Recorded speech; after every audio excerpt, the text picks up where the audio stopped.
the multi-million-dollar question, literally, a day later, centers all around Giannis. What role did he play in Damian Lillard ultimately now being in Milwaukee? Malika, directly, he literally played no role. In fact, John Horst, Milwaukee's GM, he did not bring this trade idea or sign off on it to Giannis Antetokounmpo because Jrue Holiday was involved, and the relationship there, the reverence that this organization and these players have for Holiday. He did not want to put that to Giannis Antetokounmpo and have him have that on his conscience necessarily, that he might sign off or not sign off on it. He decided ultimately, John Horst did, this is a decision I have to make as GM along with ownership.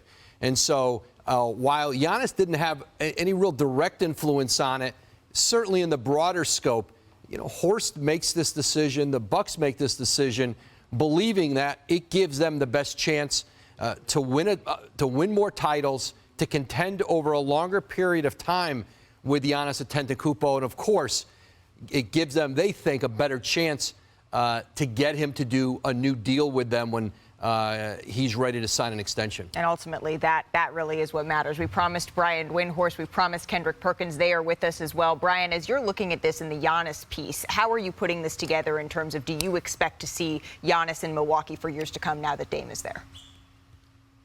Yeah, I think Monday will be fascinating to hear what Giannis has to say at Media Day. Obviously, I expect a lot of excitement because getting a player of Damian Lillard's quality at this point in his career, at this point in the calendar, is just a huge influx of talent, and you're going to be very excited to see them play. But Giannis does still have a contract extension before him, and he kind of made it clear. He didn't exactly say he wasn't going to sign it, but his comments earlier before the Lillard trade made it seem unlikely. And he has a number of reasons not to sign it that are not related to the quality of the team. If he waits a year, he has economic incentives. But the reality is this: the Bucks were under some modicum of pressure this upcoming season. If they did not have a good year, they were facing a real problem with Giannis going into the next year of his contract. And if Giannis does not extend, whether that decision is made now or it's made later, they're really kind of still in the same position. They have obviously mortgaged the back half of this decade's trade assets in this deal. They have taken on 4 years and over $200 million in contracts for Damian Lillard. They are making an investment to have Giannis be there for multiple years into the future. But the one thing that I want to hear from Giannis is where his head is at. Because if this season doesn't result in a title or trip to the finals, and there could be 10 reasons why that doesn't happen, that has nothing to do with Dame Lillard, I don't know if the Bucks' situation has really changed at all, other than potentially increasing their chances of winning by a few percentage points, which is what you get swapping out a guy like Lillard for a great player like Jrue Holiday. I'll tell you this. I'll tell you what Giannis's head should be is fully invested into the Milwaukee Bucks. They've done everything and more to make sure that he remains happy. That's number one. Number two, over the last 6 months, Giannis has been on record saying about, when they season ended last year about, it's no failure in sports. And some of us agreed with him and we applauded him. Go Giannis, great speech. And I was the one that said, no, it is failure in sports, especially when you have expectations. Well, the expectations are even higher this year. You now have a bona fide superstar in Damian Lillard. So now Giannis Antetokounmpo, not that he does make excuses, he never makes excuses, but at the end of the day, he has to get it done. They have to get it done. If they are healthy going into the postseason and making a run like I believe they will, he has to complete the mission. He has all the tools around him and there's zero excuses. Otherwise, it's definitely a failed season, but I think he owes it to the Bucks to actually extend and sign with them. Because he was on the pod talking about how he's a winner, and rightfully so, he is a winner. He was talking about how he wants basically to hold everybody accountable. He's great. He wants greatness around him. They did that, and now he has to do his part. I'm still getting used to saying it. Damian Lillard is a Milwaukee Buck, and Tyler Herro, who had been linked to Dame in some sort of rumors flying around, discussions that were had early on, he had some fun this morning saying, quote, as a kid from Milwaukee, I'm grabbing me a Dame jersey. Well, if Herro wants the jersey, the Bucks, they are ready to go. They wasted no time. What you're looking at right now is the team store. They're getting their brand new Lillard jerseys on the shelves already. Bucks fans wearing the letter O Oakland, Oregon, Ogden, Milwaukee. I'm not sure where we're going to find the O city there. Chiney Ogwumike joining Adrian Wojnarowski and I on set now. Woj, since Tyler Herro will still be wearing a Heat jersey this season, let's just talk a little bit about Miami, because I think so much of the summer the expectation was, well, Damian Lillard really wants to be in Miami. Perhaps there'll be an avenue for this to happen.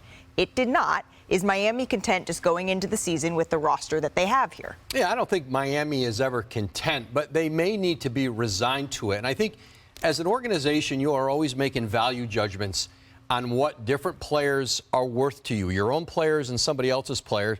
Teams don't agree. Portland and Miami did not agree on valuing Tyler Herro, on valuing picks, on what Damian Lillard was worth. But I think if you're Miami, you've got to be very careful that you don't gas more of your trade assets for players who are entering their early 30s, their mid-30s. Because when that superstar player in his 20s becomes available and you don't have enough to go at him, you know, this is a team that certainly is very much a win-now team in Miami. But Bam Adebayo, Tyler Herro, you certainly have a younger core. I just think they've got to be careful. And I think even as they look at Jrue Holiday at 33 years old, how much do they want to offer for a player who maybe his next 3 years may not be as good as his last 3 years? Yeah, it's interesting, Woj, you say, careful and comfortable, and the context of those words are fascinating because you don't want to feel like you're too careful and miss out on great opportunities that are right in front of your door. And I think Miami Heat fans probably feel that way. It's like, we had a chance to get Dame. We had a chance to get better. This is the team that was in the NBA Finals. And it felt like, okay, we got a little bit comfortable. Not saying that the business lines up in that. They're going to get the most value, exactly as you said, Woj. But I just do think that this is a bummer. The worst thing to be in the NBA is comfortable, where you feel like, okay, we've got a shot to get Dame. Because next thing you know, people see that.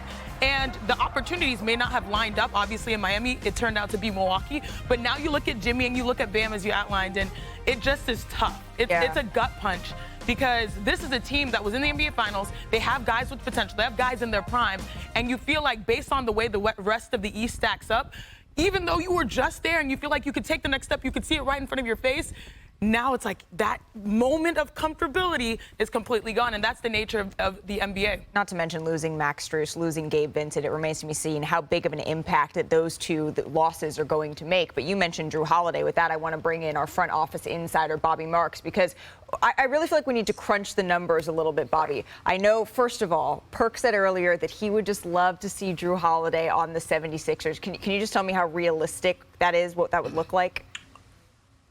Yeah, I think, Malika, when you look at from Philadelphia's perspective, it's bringing another team in here. And there's no resolution yet to the James Harden situation. So when you bring in a team like the Clippers, potentially Harden going to the Clippers, Holiday going to the Sixers, and certainly draft equity going to Portland there. I think that's where you look at it as far as coming, with Holiday in a Philadelphia 76ers uniform. I just don't see it lined up when you look at it from Philadelphia and Portland. What does James Harden do for the Portland Trail Blazers unless you reroute him again? You're basically in the same situation like you are right now with Jrue Holiday, with a player that has less value. Brian, what sort of impact do you think that Jrue could have on a title contender in particular?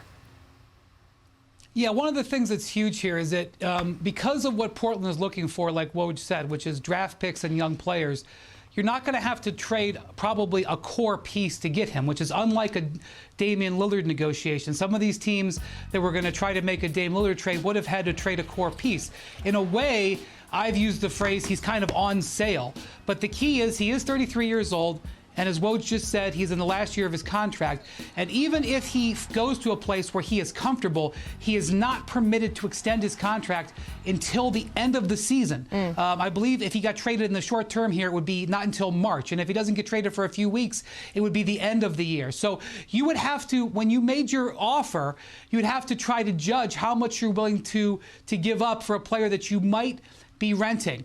But I still think because he's such a plug-and-play player, he can play multiple positions, he's terrific in the locker room, he defends, he's coming off one of the best offensive seasons in his career, that he fits on so many teams. So I think teams like Boston, teams like Philadelphia, Miami, the LA Clippers, teams that were interested in Dame Lillard but maybe couldn't get it done can come back to Portland and make a different type of offer and get Jrue Holiday and potentially alter the balance of power in the Eastern Conference or Western Conference, depending on where he ends up. Potentially alter the power of a conference. That's what's sticking out to me, Brian, because when I think of, oh my goodness, wait, Dame just went to Milwaukee and now we talked about them as the favorites to potentially as contenders, all of a sudden, if you put Jrue Holiday on a team like Boston, Perk, all of that shifts again.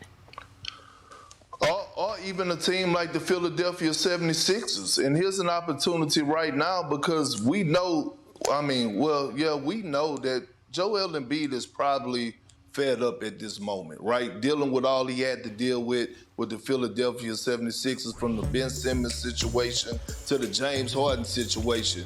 Can you imagine Jrue Holiday going back to Philly and playing alongside Joel Embiid? We don't know what James Harden is going to do. We know what he's supposed to do. We know that Philly holds the keys, but a disgruntled James Harden probably won't work. Okay, so at the end of the day, if I'm the Philadelphia 76ers and I know it's a chance that I could possibly lose Joel Embiid or he could possibly request a trade or want out, I would be heavily pursuing Jrue Holiday right now. I'm on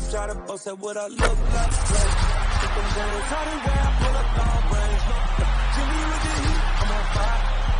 It's NBA, I'm here.